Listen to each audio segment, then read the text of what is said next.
ಓಂ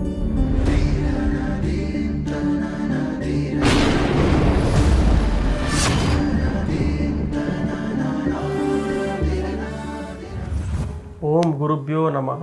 ಹರಿ ಓಂ. ಮೀನರಾಶಿ ಮತ್ತು ಕೊನೆಯ ರಾಶಿ.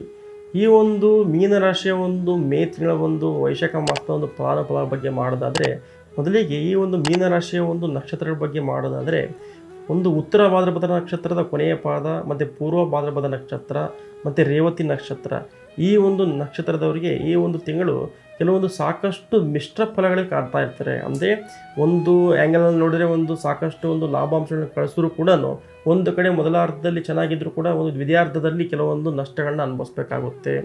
ಮತ್ತು ಈ ಒಂದು ರಾಶಿಯ ರೇವತಿ ನಕ್ಷತ್ರದಲ್ಲಿ ಯಾರು ಹುಟ್ಟಿರ್ತಾರೋ ಒಂದು ಹೆಣ್ಣು ಮಕ್ಕಳಿಗೆ ಕೆಲವೊಂದು ತೊಂದರೆಗಳಂತ ಹೇಳ್ಬೋದು. ಅಂದರೆ ಒಂದು ಗಂಡ ಹೆಂಡತಿಗಳಿಗೆ ಕೆಲವೊಂದು ಯಾವುದೋ ಒಂದು ಸಣ್ಣ ಪುಟ್ಟ ವಿಚಾರಕ್ಕೆ ಒಂದು ಕಿರಿಕಿರಿಗಳು ಒಂದು ಕಾಣ್ತಾ ಇರುತ್ತೆ. ಮತ್ತು ಈ ಒಂದು ಮೀನರಾಶಿಯವರಿಗೆ ಸಡೆ ಸಾತಿನ ಪ್ರಭಾವ ಈ ಒಂದು ಸ್ಟಾರ್ಟ್ ಆಗಿದೆ. ಸೊ ಇದರ ಪ್ರಭಾವದಿಂದ ಸಾಕಷ್ಟು ಒಂದು ತೊಂದರೆಗಳನ್ನು ಅನುಭವಿಸುವಂಥ ಕಾಲ ಅಂತ ಹೇಳ್ಬೋದು. ಅಂದರೆ ಅನಿರೀಕ್ಷಿತವಾಗಿ ನಿಮ್ಮ ಒಂದು ದಂಪತಿಗಳಲ್ಲಿ ಕಿರಿಕಿರಿ ಆಗ್ತಾ ಇರುತ್ತೆ. ಮತ್ತು ಪ್ರೀತಿ ಬಾಂಧವ್ಯದಲ್ಲಿ ಕೆಲವೊಂದು ತೊಂದರೆಗಳನ್ನು ಯಥೇಚ್ಛವಾಗಿ ಇದರಲ್ಲಿ ಕಾಡ್ತಾ ಇರ್ಬೋದು. ಮತ್ತು ಕರ್ಮಕಾರಕ ಶನಿಯ ಕೆಲವೊಂದು ಪ್ರಭಾವದಿಂದ ನಿಮಗೆ ಕೋರ್ಟ್ ಕೇಸ್ ಯಾವುದಾರ ಒಂದು ನಿಮಗೆ ಜಮೀನು ವಿವಾದ ಇರ್ಬೋದು, ಅದು ಯಾವುದೋ ಒಂದು ಬೇರೆ ಒಂದು ವಿವಾದದಲ್ಲಿ ಕೋರ್ಟ್ ಕೇಸ್ ಏನಾದ್ರು ಹೋಗ್ತಾ ಇದ್ದರೆ ಅದು ಇನ್ನೂ ಸ್ವಲ್ಪ ಮುಂಚೂಣಿಕೆ ಹೋಗ್ತಾ ಇರುತ್ತೆ. ಅಂದರೆ ಪೋಸ್ಟ್ಪೋನ್ ಆಗುವಂಥ ಕಾಲ ಅಂತ ಹೇಳ್ಬೋದು. ಮತ್ತು ನಿಮಗೆ ಒಂದು ಕಾನೂನು ರೀತಿಯಲ್ಲಿ ಕೆಲವೊಂದು ತೊಂದರೆಗಳಾಗುವುದು, ಮತ್ತು ಅಕ್ಕಪಕ್ಕದ ನೆರೆಹೊರೆಯವರಿಂದ ಸ್ವಲ್ಪ ಕಿರಿಕಿರಿಗಳಾಗ್ತಾ ಇರುತ್ತೆ.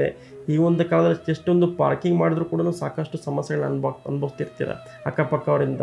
ಬಟ್ ಈ ಒಂದು ಅಕ್ಕಪಕ್ಕವರಿಂದ ಸ್ವಲ್ಪ ಸಾಕಷ್ಟು ಸಮಸ್ಯೆಗಳಿಂದ ನೀವು ದೂರ ಆಗ್ತಾ ಇರ್ತೀರ. ಅಲ್ಲಿ ಸ್ವಲ್ಪ ಎಚ್ಚರಿಕೆಯಿಂದ ಇರಬೇಕಾಗುತ್ತೆ. ಮತ್ತು ಉದ್ಯೋಗಿ ಶಾಲೆಗಳಿಗೆ ಎಷ್ಟೊಂದಿಂದ ಸಾಕಷ್ಟು ಶ್ರಮಪಟ್ಟು ಕೆಲಸ ಮಾಡ್ತಿರ್ತೀರ. ಬಟ್ ಆ ಶ್ರಮಕ್ಕೆ ತಕ್ಕಂತೆ ಎಲ್ಲೂ ಕೂಡ ಪರಿಹಾರಗಳು ಸಿಗ್ತಾ ಇರಲ್ಲ, ಪ್ರತಿಫಲಗಳು ಸಿಗ್ತಾ ಇರಲ್ಲ. ಅಂಥವ್ರು ಇನ್ನೂ ಸ್ವಲ್ಪ ಜನ ಕೆಲವೊಂದು ಸಂಕಷ್ಟಗಳನ್ನ ಅನುಭವಿಸ್ಬೇಕಾಗುತ್ತೆ. ಅಂದರೆ ಎಷ್ಟೇ ಒಂದು ಒಳ್ಳೆಯ ಕೆಲಸ ಮಾಡಿದ್ರೂ ಕೂಡ ಉದ್ಯೋಗಿಗಳಲ್ಲಿ ಕೆಲವೊಂದು ತೊಂದರೆಗಳನ್ನ ನೀವು ಒಂದು ಕಾಣಬೇಕಾಗುತ್ತೆ. ನೀವು ಮಾಡಿದ ಕೆಲಸಕ್ಕೆ ಬೇರೆಯವರಿಗೆ ಒಂದು ಅಪ್ರಿಷಿಯೇಷನ್ ಹೋಗ್ತಾ ಇರುತ್ತೆ, ಪ್ರಶಂಸೆಗಳು ಹೋಗ್ತಾ ಇರುತ್ತೆ. ಯಥೇಚ್ಛವಾಗಿ ಸರ್ಕಾರಿ ಉದ್ಯೋಗಗಳಲ್ಲಿ ಯಾರು ಕೆಲಸ ಮಾಡ್ತಿರ್ತಾರೆ ಅಂಥವ್ರು ಈ ಒಂದು PWD ವರ್ಕ್ ಯಾರು ಮಾಡ್ತಿರ್ತಾರೋ, ಅಥವಾ ಒಂದು KEBಲಿ ಯಾರು ವರ್ಕ್ ಮಾಡ್ತಾ ಇರ್ತಾರೋ, ಅಥವಾ ಒಂದು ನೀರು ಸರಬರಾಜು ಯಾರು ಒಂದು ಕೆಲಸ ಮಾಡ್ತಿರ್ತಾರೋ ಅಂಥವ್ರಿಗೆ ಒಂದು ಉದ್ಯೋಗಗಳಿಗೆ ಕೆಲವೊಂದು ತೊಂದರೆಯ ಕಾಲ ಅಂತ ಹೇಳ್ಬೋದು. ಅನಾವಶ್ಯಕವಾಗಿ ಯಾವುದೇ ಒಂದು ಕೆಲಸಗಳನ್ನು ಮಾಡಿ ಅಲ್ಲಿ ನೀವು ಸಂಕಷ್ಟಕ್ಕೆ ಸಿಲುಕುವಂಥ ಕಾಲ ಅಂತ ಹೇಳ್ಬೋದು ಈ ಉದ್ಯೋಗದವರಿಗೆ. ಮತ್ತು ಬೇರೆ ಉದ್ಯೋಗಿಗಳಿಗೆ ಅಂದರೆ ಈ IT-BT ವರ್ಕರ್ಸ್ ಇರ್ಬೋದು, ಸ್ವಲ್ಪ ಒಂದು ಸಂತಸದ ಕಾಲ ಅಂತ ಹೇಳ್ಬೋದು. ಒಂದು ಒಳ್ಳೆಯ ಒಂದು ಆಪರ್ಚುನಿಟೀಸ್ ನಿಮಗೆ ಕಾಣ್ತಾ ಇರುತ್ತೆ.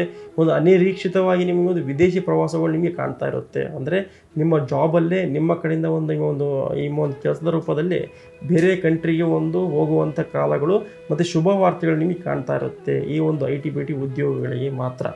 ಮತ್ತು ಈ ಒಂದು ಬಿಸ್ನೆಸ್ ಯಾರು ಮಾಡ್ತಾ ಇರ್ತಾರೆ, ಈ ಒಂದು ರಾಶಿಯ ಮೀನರಾಶಿಯ ಬಿಸ್ನೆಸ್ ಯಾರು ಮಾಡ್ತಿರ್ತಾರೆ, ಇಷ್ಟು ದಿನ ಸಾಕಷ್ಟು ಲಾಭಗಳಲ್ಲಿ ಇರ್ತಾರೆ, ಒಳ್ಳೆಯ ಕನಸನ್ನು ಕಾಣ್ಕೊಂಡು ಮುಂದೆ ಹೋಗ್ತಿರ್ತಾರೆ. ಬಟ್ ಸ್ವಲ್ಪ ಈ ಓಡೋ ಕುದುರೆಗೆ ಪೆಟ್ಟು ಬಿದ್ದಂಗೆ ಸ್ವಲ್ಪ ಬಿಸ್ನೆಸ್ಸಲ್ಲಿ ಕೆಲವೊಂದು ಲಾಸ್ಗಳಾಗೋದು ಸ್ವಲ್ಪ ಕಾಣ್ತಾ ಇರುತ್ತೆ. ಎಷ್ಟು ಮೇಲಕ್ಕೆ ಹೋಗಿರ್ತೀರೋ ಅಷ್ಟು ಸ್ವಲ್ಪ ಕೆಳಕ್ಕೆ ಬೀಳುವಂಥ ಕಾಲ ಅಂತ ಹೇಳ್ಬೋದು. ಟೋಟಲಾಗಿ ಈ ಮೀನರಾಶಿಯವರಿಗೆ ಒಂದು 3ಕ್ಕೆ ಇಳಿಕೆ ಆಗ್ತಿರಲ್ಲ, ಮತ್ತು 6ಕ್ಕೆ ಏರಿಕೆಯನ್ನು ಆಗ್ತಾ ಇರಲ್ಲ. ಈ ಕಾಲದಲ್ಲಿ ಸ್ವಲ್ಪ ಎಚ್ಚರಿಕೆಯಿಂದ ಇದ್ದರೆ ತುಂಬ ಸಾಕಷ್ಟು ಒಳಿತನ್ನು ಕಾಣ್ತಿರ್ತೀರ.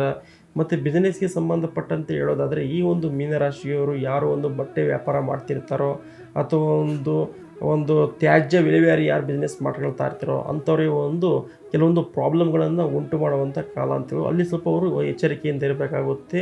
ಸ್ವಲ್ಪ ಹೆಚ್ಚಿನ ಲಾಭಾಂಶ ಹೊಂದುವ ಬಿಸ್ನೆಸ್ ಯಾರು ಮಾಡ್ತಿರ್ತಾರೆ ಅಂತ ಹೇಳಿದ್ರೆ, ಕಾಸ್ಮೆಟಿಕ್ ರೂಪದಲ್ಲಿ ಯಾವುದೋ ಒಂದು ಬಿಸ್ನೆಸ್ ಮಾಡ್ತಿರ್ತಾರೆ, ಮತ್ತು ಬ್ಯೂಟಿಗೆ ತಕ್ಕಂತೆ ಯಾರೋ ಒಂದು ಬಿಸ್ನೆಸ್ ಮಾಡ್ತಿರ್ತಾರೋ ಅಂಥವ್ರಿಗೆ ಸ್ವಲ್ಪ ಶುಭ ಕಾಲ ಅಂತ ಹೇಳ್ಬೋದು. ಶುಭವಾದರೂ ಕೂಡ ಲಾಭ ಇದ್ದರೂ ಕೂಡ ಅಷ್ಟೇ ಪ್ರಮಾಣದಲ್ಲಿ ಸ್ವಲ್ಪ ಖರ್ಚುಗಳನ್ನು ನೀವು ನೋಡ್ತಾ ಇರ್ತೀರ. ಮತ್ತು ಆರೋಗ್ಯ ರೂಪದಲ್ಲಿ ಸ್ವಲ್ಪ ಚೇತರಿಕೆ ಅಂತ ಹೇಳ್ಬೋದು.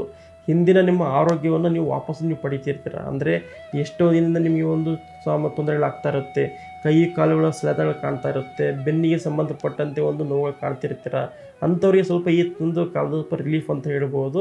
ಮತ್ತು ಏನಾದರೂ ಶಸ್ತ್ರಚಿಕಿತ್ಸೆ ಏನಾದರೂ ಈ ತಿಂಗಳಲ್ಲಿ ಮಾಡಿಸ್ಬೇಕಂತ ಹೇಳಿದ್ರೆ ಖಂಡಿತವಾಗಿ ಮಾಡಿದ್ರೆ ಒಳ್ಳೆಯದು. ಏನಂದರೆ ಗುಡ್ ರಿಸಲ್ಟ್ಸನ್ನು ನೀವು ಕಾಣ್ತಿರ್ತೀರ.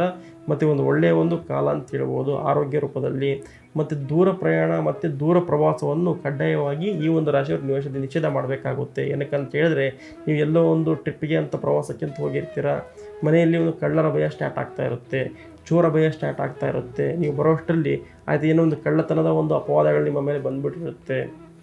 ಮತ್ತು ಪ್ರಯಾಣ ಮಾಡಬೇಕಾದ್ರೆ ಅಲ್ಲಿ ಸ್ವಲ್ಪ ಕಳ್ಳರ ಒಂದು ಭಯಗಳು ಸ್ಟಾರ್ಟ್ ಆಗುತ್ತೆ. ಸೊ ಅದರಿಂದ ಈ ಒಂದು ತಿಂಗಳು ಒಂದು ಪ್ರತ್ಯೇಕವಾಗಿ ದೂರ ಪ್ರವಾಸ ಒಂದು ಟ್ರಿಪ್ಪನ್ನು ಸ್ವಲ್ಪ ಕ್ಯಾನ್ಸಲ್ ಮಾಡೋದು ತುಂಬ ಒಳ್ಳೆಯದು.